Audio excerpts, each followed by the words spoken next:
என் மேய்ப்பராய் இயேசு இருக்கின்ற போது என் வாழ்விலே குறைகள் என்பது ஏது?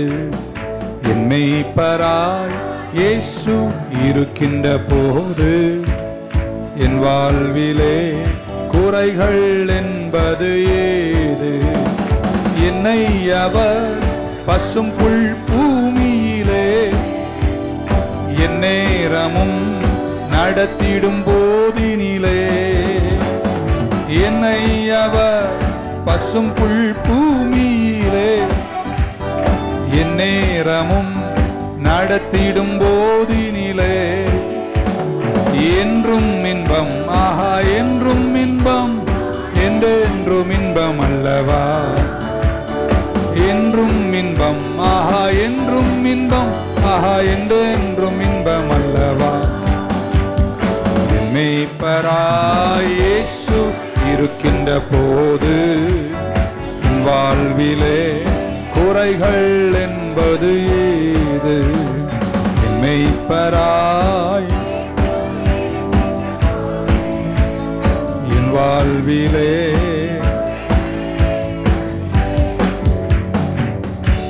ஆமென். போன வாரம் உங்கள் கூட தேவ நீதியை கடவுள் நமக்கு தந்திருக்கிறார் என்பதை குறித்து உங்கள் கூட பேசினது உங்கள் நினைவுக்கு கொண்டு வருகிறேன். இன்றைக்கு நம்முடைய நல்ல மேய்ப்பர், குட் ஷெப்பர்ட், நம்முடைய எல்லா தேவைகளையும் அவர் சந்திக்கிறார். சங்கீதம் 23:3 பிரித்து படித்தால் 3 விஷயங்கள் வரும். அதில் ஒன்று, அவர் நம்முடைய தேவைகள் எல்லாவற்றையும் சந்திக்கிறார். பைபிள் நம்மளை ஆடுகள்னு கூப்பிடுது. 100ஆம் சங்கீதத்தினுடைய 3ஆம் வசனத்தில் இப்படி வாசிக்கிறோம். Psalm 103, we are his people. Amen. Know ye that the Lord is God. It is he that hath made us and not ourselves. We are his people and the sheep of his pasture. அப்போ Bible நம்மளை யாருன்னு சொல்லுது? மெய்ப்பனின் கீழ் இருக்கின்ற ஆடுகள் என்று சொல்லுகிறது. யோவான் 10:10 கீழே வாசிக்கும் போது 10ஆம் வசனத்தில் சொல்ற, திருடன் திருடவும் கொல்லவும் அழிக்கும் வரானே அன்றி வேறொன்றுக்காகவும் வரான், நானோ அவர்களுக்கு ஜீவன் உண்டாயிருக்கவும் அது பரிபூர்ணப்படவும் வந்தேன். 11ஆம் வசனத்தில் இப்படி சொல்றாரு, ஐ ஆம் த குட் ஷெப்பர்ட். நானே நல்ல மெய்ப்பன். நல்ல மெய்ப்பன் தன் ஆடுகளுக்காக தன் ஜீவனையை கொடுக்கிறார். ஆமென். 14ஆம் வசனத்தில் திரும்ப சொல்றாரு, ஐ ஆம் த குட் ஷெப்பர்ட். நான் நல்ல மெய்ப்பன், என் ஆடுகளை நான் அறிந்திருக்கிறேன், நான் பிதாவை அறிந்திருக்கிற போலவும் என் ஆடுகளை நான் அறிந்திருக்கிறேன். பக்க சொல்லுங்க, அவருக்கு என்ன நல்லா தெரியும். எனக்கு தெரிஞ்ச மிருகங்களில் அறிவு கம்மியான மிருகம் எதுனா ஆடு. அதனால தான் அறுத்து அங்கே தொங்க விட்டுருக்காங்க. த டம்மஸ்ட் அனிமல்ஸில் ஷீப் என்பது ஒரு அறிவு குறைந்த ஜீவி என்று கருதப்படுகிறது. இன்னும் சொல்லப்போனால் பலஸ்தீனாவினுடைய புல்புறங்களில் மேய்க்கப்படும் போது அவர்களால் தாங்களாகவே சென்று ஒரு மேய்ச்சல் புறத்தை கண்டடைந்து புசிக்க அவர்களுக்கு தெரியாது. மேய்ப்பன் நடத்தி தான் போஷிக்க வேண்டும். கொண்டு போய் அங்கே விட்டா சாப்பிடுவாங்க, விடலைன்னா அது அங்கே படுத்து கிடக்கும். எல்லாமே மேய்ப்பனை சார்ந்தது தான் ஆட்டுக்குட்டி. ஒவ்வொரு வாரமும் ஒவ்வொரு நாளும் சபைக்கு வரும் பொழுதும் சரி, உங்கள் வீட்டில் இந்த வேத புத்தகத்தை திறந்து நீங்கள் படிக்கும் போதும் உங்களை கர்த்தர் எங்கே தெரியுமா நடத்துகிறார்? பச்சையான புல்புறத்தில், கிரீன் பாஸ்டர், அமர்ந்த தண்ணீர். பல கஷ்டங்களுக்கு நடுவில் உட்கார்ந்து வசனத்தை கேட்கும் போதும் படிக்கும் போதும் அது என்னை ஆகாரமாய் மாற்றி அமர்ந்த தண்ணீர் அண்டை தான் என்னை கொண்டு போய் விடுகிறார். என் உள்ளம் அமைதிப்படுகிறது.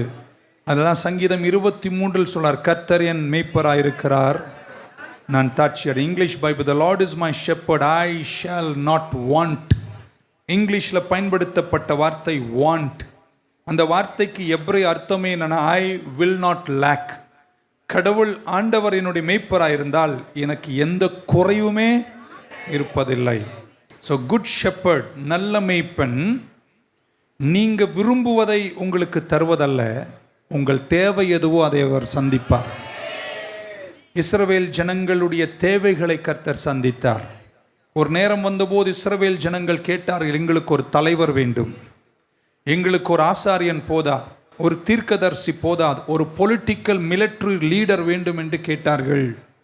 அவங்க வேண்டிக் கொண்டபடியே கர்த்தர் ராஜாவை கொடுத்தார். ஜனங்களுக்கு ஒரு மேசையா தேவைப்பட்ட போது தன்னைத்தானே பூமிக்கு மேசையாயை கொண்டு வந்து கொடுத்தார். ஒரு ரட்சகர் தேவை என்ற போது அவர் தன்னை ரட்சகராய் கொடுத்தார். எது உங்களுக்கு முக்கியம் தேவை என்று நினைக்கிறாரோ, உங்க நல்ல மேய்ப்பர் ஆடுகளாகி உங்களுக்கு அந்த தேவைகளை சந்திப்பார். 31 வருஷத்தில் என் தேவைகள் எல்லாவற்றையும் இந்த ஊழியத்தில் கர்த்தர் சந்தித்தார். ஆமென். He provided all my needs. நான் ஜெபித்த எல்லா ஜெபத்தையும் கர்த்தர் கேட்டார். இப்போ சொல்றதையும் கேட்டுக்கோங்க. இன்னொரு பக்கம் நான் சந்தோஷப்படுகிறேன். ஏனென்றால் நான் ஜெபித்த பல ஜெபத்திற்கும் அவர் ஜெபத்தை கேட்டாலும் அவர் எனக்கு பதில் தரவில்லை. அவ்வளோதான். ஆமீன். போச்சு பாரு. நான் ஜெபித்தேன், அவர் கேட்டார். ஆனால் நான் சந்தோஷப்படுகிறேன், நான் கேட்ட எல்லாவற்றையும் கர்த்தர் எனக்கு தரவில்லை. ஏன்னா திரும்பி பார்த்து நான் கேட்டதெல்லாம் அவர் கொடுத்திருந்தார்னா இன்னைக்கு ஊழியத்தில் இருந்திருக்க மாட்டோம். சிலதை கொடுத்தார், சிலதை அவரே மறுத்தார். ஆனால் ஜெபத்தை கேட்டார். இப்போ சொல்கிறேன், கர்த்தர் நம் மேய்ப்பராக இருந்தால் உங்களுக்கு எந்த குறையும் இருக்காது. அந்த குறையில கேட்டதையும் தராமல் இருப்பார். ஆமீன். வராது. ஸோ முதலாவது அவர் என் தேவைகளை சந்தித்து என்னை பச்சையான புல்புறத்தில் நடத்துகிறார், மேய்ச்சலில் நடத்துகிறார். என் ஆத்துமாவை அமர்ந்த தண்ணீர் அண்டை என்னை கொண்டு போய் விடுகிறார். So number 1 is contentment and peace. மன திருப்தியையும் சமாதானத்தையும் தந்து கர்த்தர் உங்களையும் என்னையும் நடத்துகிறார். ஒரு ஆட்டை கொண்டு போய் மேய்ச்சல் உள்ள புல்புறத்தில் விடும்போது அந்த ஆடுகள் பச்சையான புல்லை சாப்பிட்டு திருப்தி அடைகிறார்கள். 2வது, அமர்ந்த தண்ணீர் அண்டை வரும்போது அவைகள் சமாதானமாக இருக்கிறார்கள். எத்தனை பேர் இங்கே வந்து வார்த்தைகளை கேட்க கேட்க பல கடினங்கள் வாழ்க்கையில் இருந்தாலும் திருப்தியாய் கர்த்தர் நம்மை நடத்துகிறார். பல நெருக்கங்கள் நடுவில் இதய சமாதானத்தை கர்த்தர் நமக்கு தருகிறார். ஆடுகளின் வாழ்க்கை it is characterized by contentment and peace. ஆமேன்.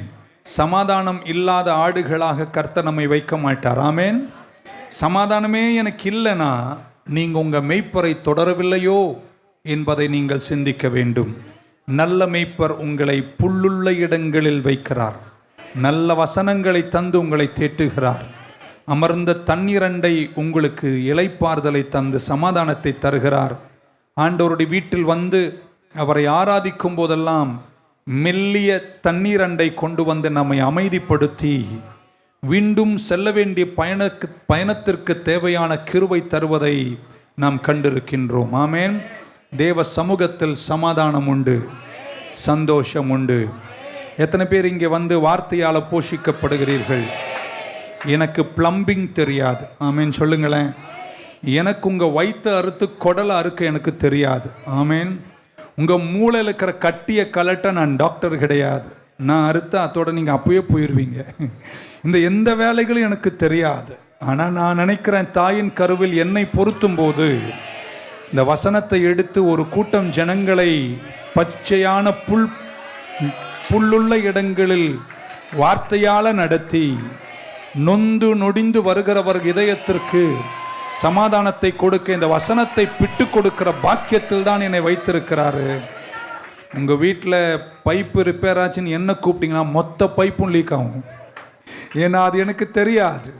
இன்னும் ஒரு 20-30 வருஷம் இந்த ஊழியத்தை செய்யும்போது கொஞ்சம் கொஞ்சமாய் வாழ்க்கையின் துன்பங்களின் நடுவே வருகிற உங்களுக்கு இளைப்பாறுதலையும் வார்த்தையும் தந்து கர்த்தர் உங்களை தேற்றுவாராக. இந்த வசனத்தை திறந்து படிக்கிற நீங்கள் கர்த்தரோடு உறவாடுகிற, அவர் சொல்லுகிற சத்தத்தை கேட்கிற ஆடுகளாய் இது ஒரு வீக்கெண்ட் அஃபேராக மாறிவிடக்கூடாது. வாரத்தின் கடைசியில் மட்டும் அவர் மேல் காதல் வராமல் வாரம் முழுவதும் அவரோடு உறவாடுகிறவர்களாய் நீங்கள் இருக்க வேண்டும். பைபிள் உங்களை மணவாட்டி என்று கூப்பிடுகிறது. மணவாளன் பேசவும் மணவாட்டி கேட்கிற அனுபவத்தில் அவர் விரும்புகிறார். வாரத்தினுடைய கடைசி 2 நாள் மட்டும் மணவாட்டியாக இருந்துவிட்டு மிச்ச நாள் அவர் கூட இல்லாமல் இருப்பது அவர் விரும்பவில்லை. வாரம் முழுவதிலும் மணவாட்டியாக இருந்து அவர் பேசும்போதெல்லாம் அவர் சத்தத்தை கேட்கிற ஆடுகளாய் மேய்ப்பரின் கீழ் இருப்பீர்களானால் கர்த்தர் உங்களை வெற்றியாய் நடத்துவார். எனக்கு தெரிகிறது உங்களுடைய வாரத்தின் மற்ற நாட்களில் நிறைய வேலைகள் உங்களுக்கு உண்டு. ஆமேன். அப்படிப்பட்ட நேரங்களிலும் எப்பயாவது வாய்ப்பு கிடைக்கும் போது அவர் சமூகத்தில் சென்று அவருடைய புல்புறத்திலும் அவருடைய அமர்ந்த தண்ணீர் அண்டையும் நீங்கள் சற்று நேரம் இருந்து விட வேண்டியது அவசியம் என்றுதான் இந்த உலகத்தின் வாழ்க்கை நமக்கு வேதம் கற்றுத்தருகிறது. ஆமேன். ரொம்ப நாள் படுக்காமல் இருந்தீங்கன்னா அவரை படுக்க வைப்பார். அதனால் நீங்களே படுத்து விடுங்கள். அமர்ந்த தண்ணீர் அண்டை. நம்முடைய மனப்பாங்குகள் முறுமுறுப்புகள் நீங்க அவருடைய சமூகத்தில் வந்து காத்திருக்க வேண்டும். இந்த வாரத்தினுடைய எல்லா நாளும் நான் பிரசங்கம் பண்ணியிருக்கிறேன். நேற்றைக்கு 2 முறை பிரசங்கம் பண்ணியிருக்கிறேன். முந்தின நாள் 3 முறை பிரசங்கம் பண்ணியிருக்கிறேன். இந்த வாரம் முழுவதிலுமே ஏதோ ஒரு சபையில் சென்று பேசியிருக்கிறேன். நம் சபையிலும் எல்லா கூட்டங்களிலும் பேசியிருக்கிறேன். இப்படி உங்கள் கூட நான் பேசிகிட்டே இருக்கும்போது என்னையும் நான் நிரப்பிக்கொள்ள வேண்டியது ரொம்ப அவசியம். நீங்கள் உங்கள் குடும்பத்தில் இருக்கீங்க, குழந்தைங்களை பார்க்குறீங்க, புருஷனை பார்க்குறீங்க அல்லது மனைவியை பார்க்குறீங்க, எல்லா வேலையும் செய்கிறீங்க, வேலைக்கு போகிறீங்க. இதெல்லாம் நீங்கள் செய்யும் போதும் ஒன்றை நீங்கள் செய்ய மறக்கக்கூடாது. இந்த வசனத்தால் உங்களை நிரப்பிக்கொள்ள மறக்கவே கூடாது. இப்படி சொன்னால் தெரியும். பெட்ரோல் பங்க்கு பார்த்துருக்கீங்க, ரோடெல்லாம் இருக்கும். பெரிய ஒரு டேங்கர் லாரி வரும். அந்த டேங்கர் லாரியில் கொண்டு வந்து எல்லா பெட்ரோல் பங்க்லையும் பெட்ரோல் நிரப்புவாங்க. நிரப்பிட்டு அடுத்த பெட்ரோல் பங்கில் நிரப்பிட்டு பாரத் பெட்ரோல் எங்கெல்லாம் இருக்கோ அங்கெல்லாம் நிரப்பிட்டே போகும். ஆனால் அந்த டிரைவரை பற்றி உங்களுக்கு சொல்கிறேன், அவருடைய டேங்கர் லாரியில் பெட்ரோல் நிரப்ப மறந்துட்டார்னா அது வழியில் நின்று போயிடும். நான் சொன்னது உங்களுக்கு புரிஞ்சிருந்தா? நீங்கள் எல்லாருக்கும் எல்லா பெட்ரோலும் ஊற்றிட்டு உங்கள் டேங்கர் லாரியில் பெட்ரோலை ஊற்றலைன்னா அங்கே போய் செக் போஸ்ட் ஆண்ட நின்றுடும். அதுக்கப்புறம் அந்த டேங்கில் லேசுப்பட்ட டீசல்லாம் பத்தாது. ஆமேன். அதை வாங்கின்னு வந்து ஊற்றுறதெல்லாம் தலைவலியாக மாறிடும். என்ன பாஸ்டர் சொல்கிறீங்க? எல்லா சேவையும் எல்லாருக்கும் செஞ்சும் போதும் உங்களையும் இந்த வசனத்தால் நீங்கள் நிரப்பிட்டே இல்லைன்னா உங்கள் டேங்கர் லாரி அங்கே நின்றுடும் பாருங்க. அப்புறம் நிறைய பேர் வந்து தள்ளினா தான் போகும். ஸோ அந்த நிலைக்கு போகாமல் அனுதினமும் உங்கள் வார்த்தையால் சமூகத்தில் அவர் சமூகத்தில் வார்த்தையை நிரப்பிக்கொண்டு வாழ நீங்கள் கற்றுக்கொள்ளணும். ஊழிக்காரனாக இருக்கிற நான் வாரம் முழுவதும் பேசி எல்லாருக்கும் வார்த்தை கொடுத்த பின்பு என் டேங்கரில் நான் பெட்ரோலை நிரப்ப மறந்துட்டேனா என் வண்டி ஓடாது. ஆமேன்னு சொல்ல மாட்டீங்களா? இது இன்னும் ஒரு 40 வருஷம் ஓட வேண்டுமானால் உங்களுக்கு எல்லாருக்கும் பெட்ரோலை ஊற்றும் போது என் டேங்கையும் நான் நிரப்பிக் கொள்வதற்கு மறக்காமல் இருக்க வேண்டும். காணிக்கையெல்லாம் நமக்கு முக்கியம். ஆமே. ஒரு கூட்டம் ஜனங்கள் எல்லாம் நமக்கு முக்கியம். ஆடுகளாய் இருக்கிற நீங்கள் வார்த்தையின் கீழ் போஷிக்கப்பட்டு சமாதானம் உள்ளவர்களாய் வெற்றியோடு வாழும் கிருபையை கர்த்தர் உங்களுக்கு தருவாராக. ஆடுகளுக்கு தங்களுடைய, நான் சொல்வது பலஸ்தீனாவின் இஸ்ரேல் பங்குகளில் தங்கள் சொந்த ஆகாரத்தை தேடுவது அவங்களுக்கு தெரியாது. மெய்ப்பெண் தேடினால்தான் ஆகாரம். ஏன் சண்டே நாங்கள் இங்கே நிற்கிறோன்னா அவர் கீழே உங்களை எப்படியாகுது அந்த புல்லுள்ள இடங்களில் கொண்டு போய் விட்டால், ஆமேன் சொல்ல மாட்டீங்களா? நீங்கள் கொஞ்சமாவது அசை போடுவீர்கள் என்று நம்புகிறோம். இப்படி சொல்லட்டுமாங்க, அந்த தூரம் நடத்த தான் எங்கள் வேலை. புல்லுள்ள இடத்துல கொண்டு போய் விடுவது எங்கள் வேலை. ஆனால் குனிஞ்சு தின்றது உங்கள் வேலை. சரி, ஆமீன் வராத. நாங்கள் புல்லுள்ள இடத்துல உங்களை கொண்டு போய் விடுவோம்.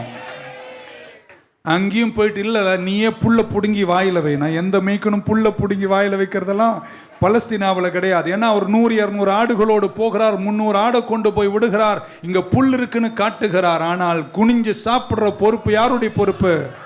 தெரியாமேன் வராதுன்னு தெரியும். So number 1 contentment and peace. அவர் நமக்கு திருப்தியையும் சமாதானத்தையும் தந்து நம்மை புல்லுள்ள இடங்கள் மேய்த்து அமர்ந்த தண்ணீர் அண்டை நடத்துகிறார். நம்பர் 2 அவர் நமக்கு சுகத்தையும் இளைப்பாறுதலையும் தருகிறார். ஐ மீன் ஹீலிங் அண்ட் ரெஸ்டோரேஷன். 23 சங்கீதத்தினுடைய 3ஆம் வசனம் இப்படி சொல்றது, ஹி ரெஸ்டோர்ஸ் மை சோல். தமிழர்கள் இப்படி வாசிக்கிறோம், அவர் என் ஆத்துமாவை தேற்றி. ஆமேன். உங்க உள்ளம், உங்க ஆத்துமா நொறுங்கி இருக்கலாம். வாழ்க்கை தந்த சில பிரச்சனைகள், வாழ்க்கை தந்த சில அடிகள், உங்க வாழ்க்கையில் இருக்கிற ஆத்துமா பல நெருக்கடிகளை கண்டிருக்கலாம். பைபிள் அதுக்கு பயன்படுத்துகிற இன்னொரு வார்த்தை a broken heart, உடைந்த உள்ளம். ஆமென்.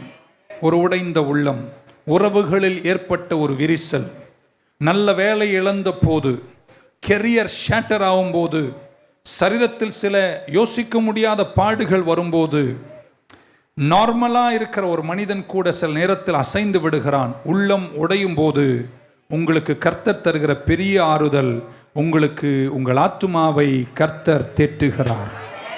ஒரு ஆமென் சொல்ல மாட்டீங்களா? ஹல்லேலூயா. ஆண்டவர் பல வார்த்தைகளை அப்படி தந்து நம்மை நடத்துகிறார். கிறிஸ்துவுக்கு முன் 700 ஆண்டுகளுக்கு முன்பு ஏசாயா மெசையானிக் அதாவது மெசையா வார்த்தைகளை தீர்க்க தரிசனமாய் உரைக்கும் போது அந்த வார்த்தைகளை எடுத்து இந்த பூமிக்கு வந்த இயேசு கிறிஸ்து லூக்கா சுவிசேஷம் 4:18 சொல்லும்போது அழகா இப்படி சொன்னார், பிதா என்னை எதற்கு அனுப்பினார்னா உடைந்த உள்ளங்களை கட்டவே கர்த்தர் அனுப்பினார். ஆடுங்கள்லாம் ஒரு ஆமேன்னு சொல்லுங்க பார்க்கலாம். உடைஞ்சிருந்தினா உன்னை அவர் கட்டுவார். He heals the broken hearted. உடைந்த உள்ளங்களை கர்த்தர் கட்டுகிறார். அவரே என்ன தெரியுமா சொன்னாரு? மத்தேயு சுவிசேஷம் 12:20 இப்படி சொன்னாரு, நெறிந்த நாணலை முறியாத தெய்வம். கையை கொஞ்சம் மேல உயர்த்துவீங்களா? நீங்க நெறிந்த நாணல், நீங்க உடைஞ்சிருந்தீங்கன்னா, நீங்க கலங்கி இருந்தீங்கன்னா, கர்த்தர் நெறிந்த நாணலை என்ன செய்வாராம்? முறியவே மாட்டார். ஆமென். ஆண்டவர் உங்களை கைவிட மாட்டார்னு அர்த்தம். பக்க சொல்ல ஆடுங்கன்னு சொல்லுங்க பார்க்கலாம். மத்தேயு சுவிசேஷம் 12 உங்களுக்கு நான் லேசா காண்பிக்கிறேன். நீங்கள் வீட்டில் சென்று படிக்கலாம். அதிகாரம் படிக்க நேரமில்லை. பரிசேயர்கள் இயேசுவை பார்த்து பல கேள்விகளை கேட்கிறார்கள். பரிசேயர்கள் இயேசுவின் மேல் கோபப்படுகிறார்கள். ஏன் கோபப்படுகிறார்கள்? சூம்பி போன கையுள்ள ஒரு மனுஷனை கர்த்தர் சுகமாக்கினார். என்றைக்கு சுகமாக்கினார்? சபத்து நாளில், ஓய்வு நாளில் சுகமாக்கினார், அல்லது சபத்து நாளில் சுகமாக்கினார். அவங்களுக்கு கோபம், ஏன்னா சபத்து நாளில் போய் ஏன் இதை செய்கிறாய்? இயேசு கிறிஸ்து இப்படிப்பட்ட நிகழ்ச்சியில வசனத்தை கோட் பண்ணும் பொழுது அவர் முதல்ல லூக்கா இப்ப திருப்புவான லூக்கால சொன்னாரு, ஒரு காளை மாடு, உங்க காளை மாடு சபத்து நாள் அன்றைக்கு குழியில் விழுந்து விட்டால் நீங்கள் அதை தப்ப வைக்க மாட்டீர்களா அப்படின்னு கேட்டார். ஆனா மத்தேயு 12 சூம்பி போன கையுள்ளவனை சுகமாக்கும் போது பரிசேயர்கள் கோபப்படுகிறார்கள். கோபப்பட்ட போது இயேசு அங்கே காளை என்று சொல்லவில்லை. அவர் என்ன தெரியுமா சொன்னார்? உங்க ஆடு ஒரு குழியில் விழுந்தார். இருக்கு ஆடுங்கெல்லாம் ஒரு ஆமேன்னு சொல்ல பார்க்கலாம். உங்க ஆடு ஒரு குழியில் விழுந்தார், நீங்கள் அதை தூக்கி எடுக்க மாட்டீர்களா? சபத்து நாளில் நீங்கள் செய்ய மாட்டீர்களா என்று கேட்டார். இயேசு எல்லாமே காரணத்தோடு சொல்லுகிறவர். தற்செயலா ஏதோ ஒன்று சொல்லணும்னு நம்ம ஆளுங்களை மாதிரி பேசுகிறவர் அல்ல. அவர் காரணத்தோடு பேசுகிறார். ஏனென்றால் அந்த சூம்பி போன கையுள்ளவனை சுகமாக்கும் போது பரிசேயர்கள் கேள்வி கேட்கும் போது என்ன சொல்றார்? நான் மேய்ப்பனுங்க, ஆடுகள் குழியில விழும். இருக்கீங்க நானே ஆடுங்கள்லாம் ஒரு ஆமேன் சொல்லுங்க பார்க்கலாம். ஆடுகள் சில நேரம் குழியில விழும். ஆமேன். ஏன் விழுந்துச்சு குழியில? யாரோ தள்ளி இருக்கலாம், சில நேரத்தில் நம்ம கொழுப்பிலே குதிச்சிருக்கலாம். இருக்கீங்களாங்க? ஏதோ ஒரு வழுக்கி உருந்திருக்கலாம். ஆமேன். என்னை யாரோ தூக்கி எறிந்திருக்கலாம். உங்களுக்கு தெரியும், பைபிளில் ஜோசப்பின் சகோதரர்கள் யோசப்பை தூக்கி குழியில் போட்டார்கள். எப்படி அங்க போனீங்கன்னு தெரியாது. இல்ல நீங்களே குழி வெட்டி குதிச்சிருக்கலாம். ஆடுகள் எப்படி விழுந்தாலும் கர்த்தர் சொல்லார், என் வேலை என்ன தெரியுமாங்க? அது குழியில விழுந்தா சபத்து நாளா இருந்தாலும் நான் அதை தூக்கி எடுக்க மாட்டேனோ? எத்தனை பேர் இன்னைக்கு ஆடுகளே நீங்கள் விழக்கூடாது, நீங்கள் விழுந்தாலும் கர்த்தர் உங்களை தூக்கி நிறுத்த வல்லவராயிருக்கிறார். ஒரு ஆமேன் சொல்ல மாட்டீங்களா? நீங்க ஒருவேளை இப்படி சொல்லலாம், அது வழுக்கி விழுந்தவங்களெல்லாம் தூக்குவார் பாஸ்டர். நானே குழியை வெட்டி நானே விழுந்துட்டேன். நீயே வெட்டி நீயே விழுந்தாலும் அங்கேயும் நீ ஆடாயிருந்தால், ஆண்டவர் சொன்னார், நான் வந்து சூம்பி போன கையை சுகமாக்கியது போல விழுந்த உன்னை தூக்கி எடுப்பதற்கு நீ ஆடா இருந்தால் நான் மெய்ப்பனா இருப்பேன். நல்ல மெய்ப்பனுக்கு கரங்களை உயர்த்தி ஒரு அல்லேலூயா சொல்லிடுங்க பார்க்கலாம். ஹல்லேலூயா. எத்தனை பேர் எனக்கு தெரியாது, உங்களை கேட்குறேன். நான் சொல்லியிருக்கேன், நீங்கள் சொல்லியிருக்க மாட்டீங்க.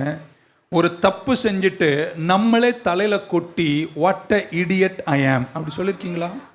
நீங்களாம் அறிவாளிங்க. உங்க விட்டுறேன், நிறைய முறை நான் சொல்லி இருக்கிறேன். ஆமென் சொல்ல மாட்டீங்களா? we say to ourselves, நிறைய நேரம் நம்முடைய குற்றங்கள், தவறுகள். ஆனால் எத்தனை பேர் நம்புறீங்க? நல்ல மெய்ப்பன் உங்களை வெளியே கொண்டு வருவார்.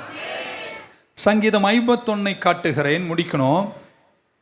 தாவீது குற்றம் செய்து விடுகிறான். அவன் குற்றம் செய்த பின்பு, அவன் பாவத்திற்கு பின்பு 51ஆம் அதிகாரத்தின் 12ஆம் வசனத்தில் அவன் கர்த்தரிடத்தில் கேட்கிறார், restore unto me the joy of my salvation and uphold me with thy free spirit. கர்த்தாவே, உங்க ரட்சண்யத்தின் சந்தோஷத்தை, அப்படின்னா என் ரட்சிப்பை எனக்கு திரும்ப தாங்க அப்படின்னு கேட்டார். ஆமென் சொல்ல மாட்டீங்களா? எத்தனை பேர் தேவனை ஆராதிப்பீங்க, தேவ சமூகத்தில் வருவீங்க? ஆமென். இந்த ஆடு, தாவீது என்ற ஆடு குழியில விழுந்திருக்கு. ஆமென். ஆனால் அவன் 51ஆம் சங்கீதத்தில் வந்து கேட்கிறான், ஆண்டவரே எனக்காக இறங்குங்க, நான் தவறு செய்து விட்டேன், இப்ப என் ரட்சண்யத்தின் சந்தோஷத்தை எனக்கு நீ திரும்ப தரணும்னு கேட்டார்.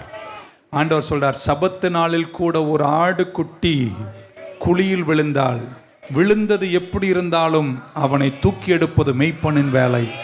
என்னை கைவிட மாட்டார் என்ற நம்பிக்கை உள்ளவங்க மட்டும் கரங்களை உயர்த்தி ஆமேன்னு சொல்லுங்க பார்க்கலாம். மூன்றாவது இப்படி சொன்னாரு. இது முடிக்கும் போது நீங்க புரிஞ்சுப்பீங்க நான் என்ன சொல்றேன்னு. ஆழமா சிந்தித்தா புரியும், இல்லை என்றால் புரியாது. ஆமேன்.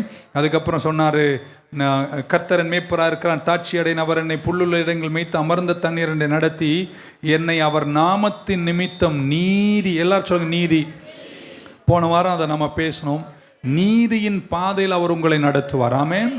He leads me in paths of righteousness for his name's sake. Righteousness, நீதி என்ற வார்த்தைக்கு அர்த்தம் right standing with God. தேவனுக்கு முன்பாக நிற்கிற திராணி. ஆமென். தேவனுக்கு முன்பாக நிற்கிற திராணி. நீங்க எத்தனை பேர் தேவ கிருபையினால இன்னைக்கு தைரியமா சொல்ல முடியும், நான் தேவனுக்கு முன்பாக நிற்கிறேன்? ஆமென்.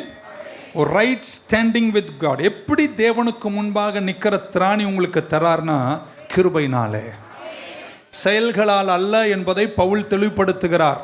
உங்கள் செயல்களால் யாரும் தேவனுக்கு முன்பாக நிற்க முடியாது. அப்படின்னா என்ன சொல்றது பைபிள்? கிருபையும் செயல்களையும் இணைக்க முடியாது. It is not grace plus work, grace or work, only grace. ஆமென். கிருபையினால் விசுவாசத்தை கொண்டு ரட்சிக்கப்பட்டவங்க மட்டும் ஆமென் சொல்லுங்க பார்க்கலாம். ஏன் கிரியைகளால் நீங்கள் ரட்சண்யத்தை அடைய முடியாதுன்னா, கிருபை ஒரு ஈவு, அதற்காக நீங்கள் யாரும் வேலை செய்ய முடியாது. ஆமென். ஸோ கிருபையில தொடங்கி கிருபையின் அஸ்திவாரத்தில் நின்றால்தான் தேவன் என்ன செய்கிறார் என்பதை நம் வாழ்க்கையில் புரிந்து கொள்ள வேண்டும். இந்த நித்திய ஜீவன் தந்த இந்த ரட்சிப்பில் நம்ம வாழுகிற இந்த நித்திய நீதி உள்ள வாழ்க்கை, ஆமென், அதில் நம்ம தெய்வீக நிறைவுகளை கண்டு வாழணும்னா நம்ம எல்லா நாளும் கிருபையை புரிந்தவர்களாக இருக்க வேண்டும். இருக்கீங்கன்னு நினைக்கிறேன். காலையில் ரட்சிக்கப்பட்டவங்க சாயங்காலம் ரட்சிப்பை இழந்துடுறீங்க, மதியானம் ரட்சிக்கப்படுறீங்க, நைட்டில் ரட்சிப்பை இழந்துறீங்கன்னா உங்கள் வாழ்க்கை ஆபத்துங்க. இந்த பழங்காலத்தில் சபையில் கன்ஃபெஷன் வச்சுருப்பாங்க. அங்கே போய் ஒரு கூண்டுக்குள்ள உட்காந்து அன்னைக்கு போய் நம்ம செஞ்ச தப்பெல்லாம் சொல்லணும். நான் இப்படி நினைப்பேன் அப்போல்லாம், அங்கே போய் சொல்லிட்டு வரும்போதே செத்துடணும். ஆமென். ஏன்னா சொல்லிட்டு வந்து அடுத்த நாள் செத்தா திரும்ப நீங்கள் நரகம் போயிடுவீங்க பாருங்க. புரியல உங்களுக்கு? நல்ல வேளை கர்த்தரனை செயல்களால் ரட்சிக்காம. ஏன் காலையில் அந்த தூக்க மயக்கம் ஆழமாக பேசிட்டு இருக்காங்க. கன்ஃபெஷனுக்கு போயிட்டு வரும்போதே வெளியே அந்த கோயிலுக்குள்ளே செத்துடணும். ஆமென். இல்லைன்னா நீங்கள் அடுத்த நாள் திருப்பி பாவம் செஞ்சு போகிற வழியில் செத்துட்டீங்கன்னா நரகம் போயிடுவீங்க. அதனால பவுல் சொன்னதை ஆழமாய் சிந்திக்கிறேன். நான் செயல்களால் ரட்சிக்கப்படவில்லை, கிருபையினால் ரட்சிக்கப்பட்டேன். கிருபை யார் புரிந்து கொள்ளுகிறார்களோ அவர்கள் நித்திய ஜீவனின் பங்குகளில் என்றும் நிலைத்திருப்பார்கள். ஒரு ஆமென் சொல்ல மாட்டீங்களா? உங்க ரட்சிப்பு உங்கள் செயல்களை சார்ந்ததா இருந்தால் we are in big trouble. ஆடுகள் தத்தளித்து போகும். ரட்சிப்பு என்பது கர்த்தர் தந்த ஈவு. ஆமென்.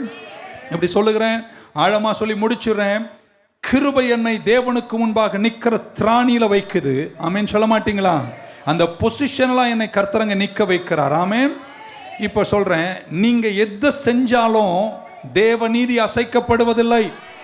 உங்களுக்கு தந்த தேவ நீதியில் அவர் அசைவதில்லை. ஆனால் நான் பாவம் செய்யும் போது அவருக்கு முன்பாக நிற்கிற என் நீதி அசைக்கப்படுவதற்கு அவர் அல்ல காரணம், நான் தான் காரணம்.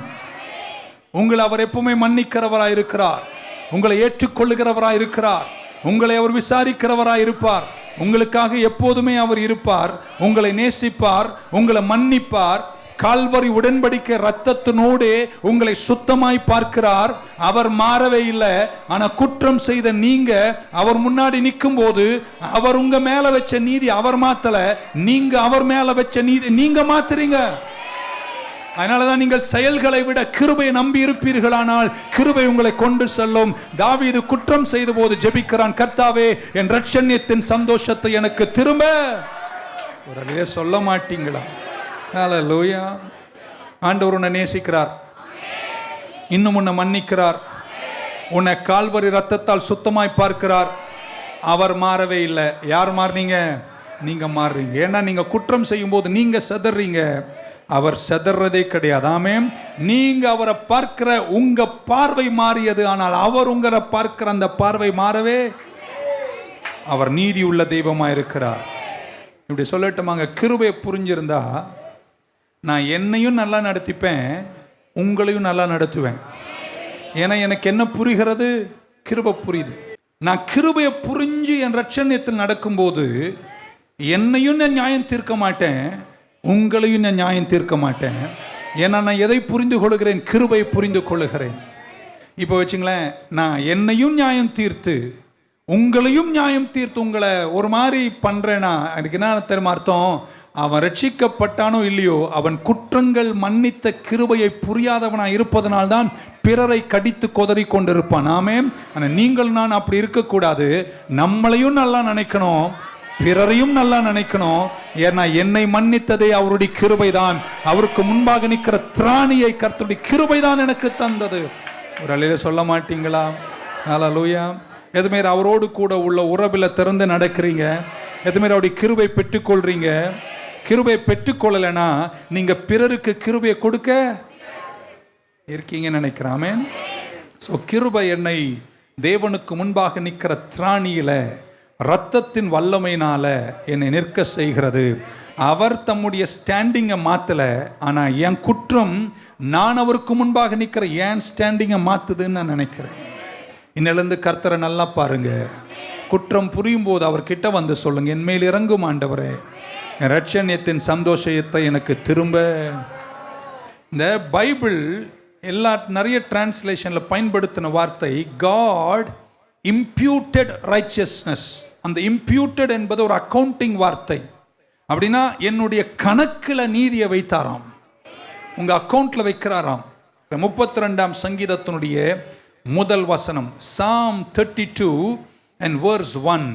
Blessed is the one whose transgression is forgiven, whose sin is covered. யாருடைய மீறுதல்கள் மன்னிக்கப்பட்டதோ, யாருடைய பாவங்கள் மூடப்பட்டதோ அவர்கள் பாக்கியவான்கள். 2ஆம் வசனத்தை வாசிக்கிறேன். Blessed is the man whose sin the Lord does not count against them. ஒருத்தன் கணக்கில் கர்த்தர் அவனுக்கு பாவத்தை வைக்காதவன் யாரோ அவன் பாக்கியவான். பக்க சொல்லுங்க, நான் என் கணக்கில் வைக்கலங்க, ஏன்னா அவர் இரக்கம் உள்ள தெய்வம். 2ஆம் வசனம் சொல்றாரு, யாருடைய கணக்கில் வைக்கல அப்படின்றாரு. ஸோ ஆண்டவர் சொல்றாரு, என்னுடைய கணக்கில் நீ என்கிட்ட வந்து மனம் திரும்பி என் பக்கமாய் திரும்பும் போது நான் குற்றத்தை உன் கணக்கில் வைக்க மாட்டேன்ட்டார். தாவீதுனுடைய அனுபவம் 3ஆம் வசனத்தில் இப்போ யார் கணக்கில் வைக்கிறாங்கன்னு சொல்ற 3ஆம் வசனம் தாவீது எழுதுகிறார், நான் அடக்கி வைக்கும் மட்டும், when I kept silent, நான் அமைதியாக இருந்த போது, நான் தேவன் கிட்ட போகாமல் இருந்த போது, நான் அவர் பக்கமாய் மனம் திரும்பாமல் இருந்த போது என் எலும்புகளெல்லாம் உலர்ந்து போயிட்டு, என்னுடைய my groanings were going day long. அப்ப சொல்றார், நான் தான் அவர் கணக்கில் வைக்கல. நான் அவர்கிட்ட திரும்பிய போது என் குற்றங்களோடு அவர்கிட்ட போய் மனம் திரும்புதலை கேட்டு அவர் இரக்கத்தை கேட்டபோது அவர் என் கணக்கில் குற்றத்தை வைக்கல. ஆனால் நான் அமைதியா இருந்ததுனால என் எலும்புகள் எல்லாம் உலர்ந்து போயிட்டு. அவர் நீதியை மாத்தல, ஆனா என்னால் அவர் முன்னாடி நீதியாய் நிற்க முடியவில்லை. காரணம், நான் அமைதியாய் இருந்தேன், அவர் பக்கம் திரும்பவில்லை. இன்னைக்கு உங்களை உற்சாகப்படுத்துறேங்க. நீங்க ஆடுனா சில நேரம் குழியில விழுவீங்க, ஆனா அங்க இருக்காதீங்க. கர்த்தரை நோக்கி திரும்பி மனம் திரும்புங்கள். ஒரு அல்லே சொல்ல மாட்டீங்களா? அது என்னை அசைக்க தொடங்குகிறது. நான் தேவனுக்கு முன்பாக நிற்கிற என் நீதியை அதை அசைக்க தொடங்குகிறது. இப்படி சொன்னா நீங்க புரிஞ்சுப்பீங்க. it does not affect God's relationship for me, it affected my relationship for God. தேவன் என் மேல வச்ச உறவை அவர் மாத்தல, நான் அவர் மேல வச்ச உறவை என் குற்றத்தால் நான் மாற்றுகிறேன். நீ எத்தனை பேர் கர்த்தருடைய மன்னிப்பின் கீழே வருவீர்கள்? 4ஆம் வசனத்தை இப்படி சொல்றாரு, for day and night your hand was heavy on me. உங்க கரம் என் மேல பாரமா இருந்துச்சு. my strength was sapped as the heat into the summer. 1 மணி வெயில்ல 2 மணி நேரம் நடந்தா எப்படி என்னுடைய சரீரம் தோய்ந்து போய்ச்சோ, அதே போல இரவும் பகலும் உடைய கரம் என் மேல பாரமா இருந்துச்சு. 5ஆம் வசனத்தை வாசித்து முடிக்கிறேன், இதுதான் ரொம்ப முக்கியம். then I acknowledge my sin unto God. அப்பொழுது என் பாவத்தை நான் கர்த்தரிடத்தில் சொன்னேன். பக்கத்துல அவர்கிட்ட சொல்ல, வேற யார்கிட்ட சொல்லாத. I did not cover up my iniquity. என் மீறுதல்களை நான் மறைக்கவில்லை. I said I will confess my transgressions to the Lord and you forgive us the iniquity of my sin. என்னுடைய அக்கிரமங்களை எல்லாம் நான் அவரிடத்தில் சென்று என் வாயை திறந்து சொன்னபோது, ஆடுகளை தூக்கி எடுக்கிற எங்கள் தேவாதி தேவனுக்காய் எத்தனை பேர் காலையில கையை தட்டி ஒரு ஆமீன் சொல்வீங்க? the guilt of my sin, the weight of my sin. சொல்றார், உங்க கரம் என் மேல பாரமா இருக்கிற மாதிரி இருந்துச்சு, ஆனா உங்க சமூகத்தில் வந்து உம்மை நோக்கி பார்த்து நான் வாயை திறந்து உங்க கிட்ட பேசின பின்னாடி கடவுள் என்னுடைய பாரங்கள் எல்லாம் எடுத்துட்டாரு. 3 பேரை தட்டி சொல்லுங்க, ரட்சண்யத்தின் சந்தோஷம் எனக்கு அவர் திரும்ப தந்து விட்டார். ஒரு அல்லே சொல்ல மாட்டீங்களா? மாடுகளை ஓட்டுவாங்க, ஆடுகளை நடத்துவாங்க. புரியல உங்களுக்கு? இந்த கிராமத்தில் போய் பாருங்க, மாடுகளை ஓட்டுவாங்க பின்னாடி இருந்து. ஆனா ஆடுகளை மேய்ப்பன், நம்ம நாட்டில் எனக்கு தெரியாத, நம்ம ஆடு வேற, இந்த ஊர்ல எல்லாமே வேற. நிஜமான ஆடுகளுக்கு முன்னாடி மேய்ப்பன் போவான், ஆடுகள் பின்னாடி போகும்.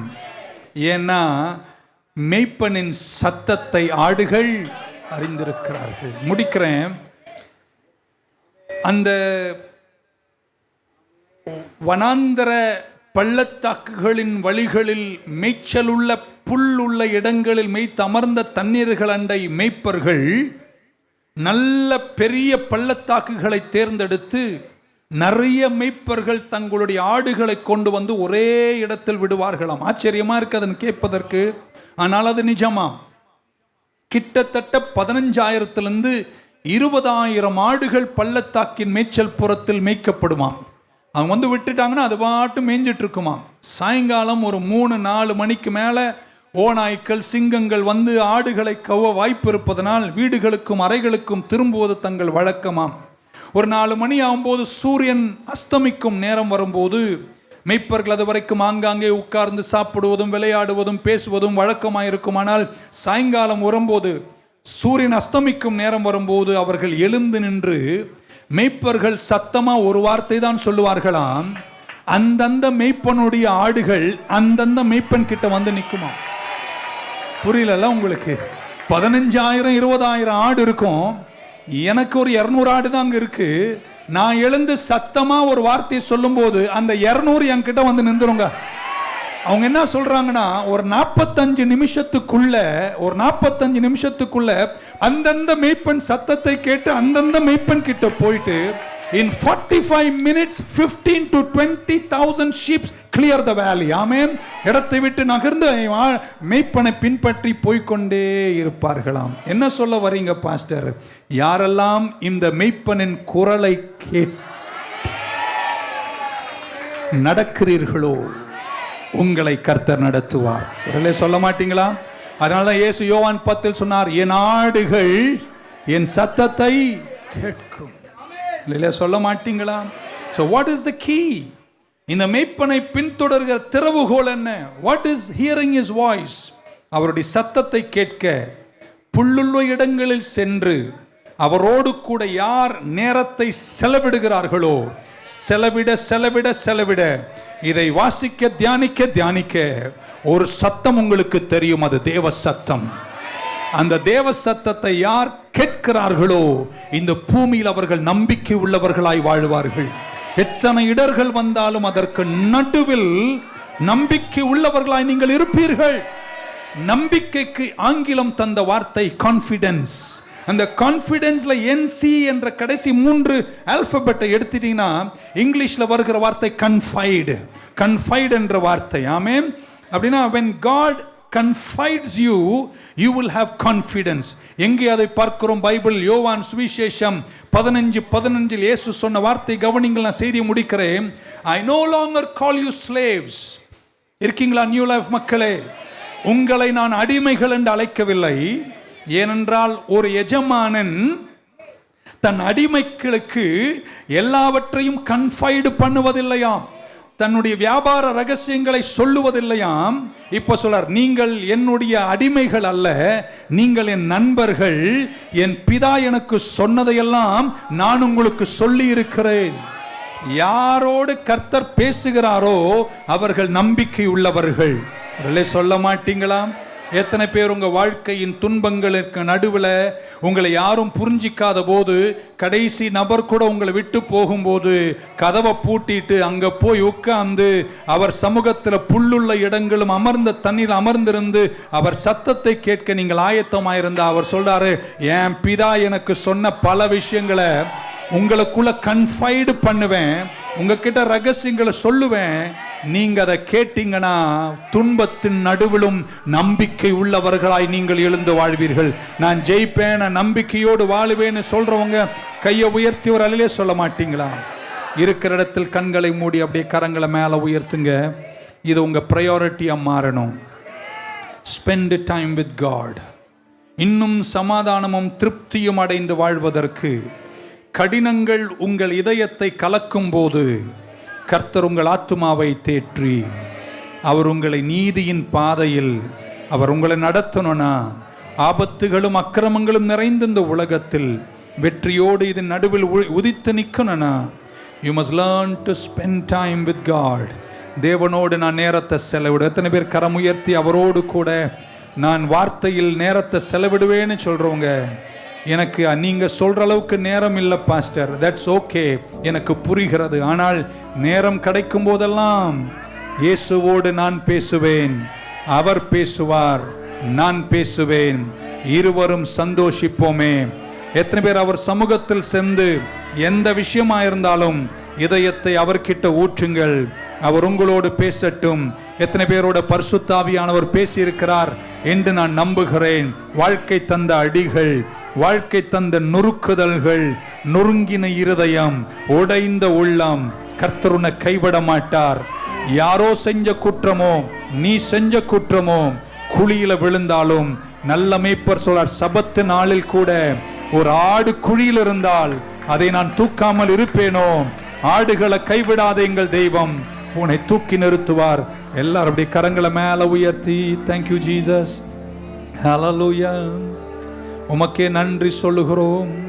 கர்த்தரன் மேய்ப்பராயிருக்கின்றாரே, தாட்சி அடையேன் என்றுமே. அவர் என்னை புல்லுள்ள இடங்களில் மேய்த்து அமர்ந்த தண்ணீர் அண்டை நடத்துகிறார். கர்த்தரன் மேய்ப்பராய் இருக்கின்றாரே, தாட்சி அடையேன் என்றுமே. கர்த்தரன் மேய்ப்பரா. அப்படி எழுந்து நிக்கலாமா? shall we stand? தாட்சி அடையேன் என்றுமே.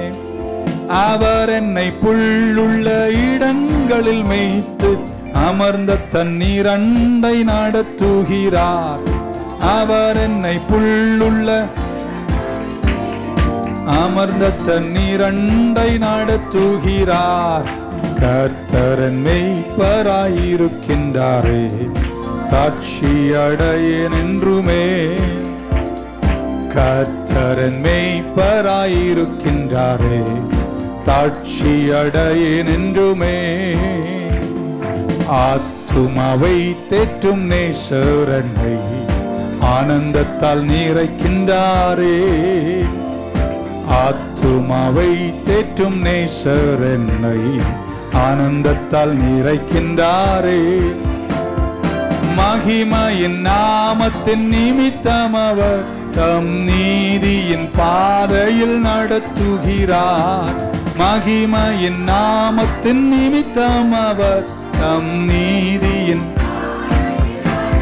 கையை தட்டி, கர்த்தரின் மேய்ப்பராயிருக்கின்றாரே, தாட்சி அடையேன் என்றுமே.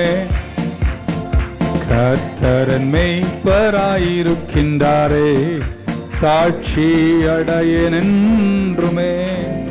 கரங்களை உயர்த்தும் போது அவர் உங்க மேய்ப்பர், நீங்க அவருடைய ஆடுகள். அவர் பக்கம் திரும்பினா உன்னை மீண்டும் உயர்த்துவார்.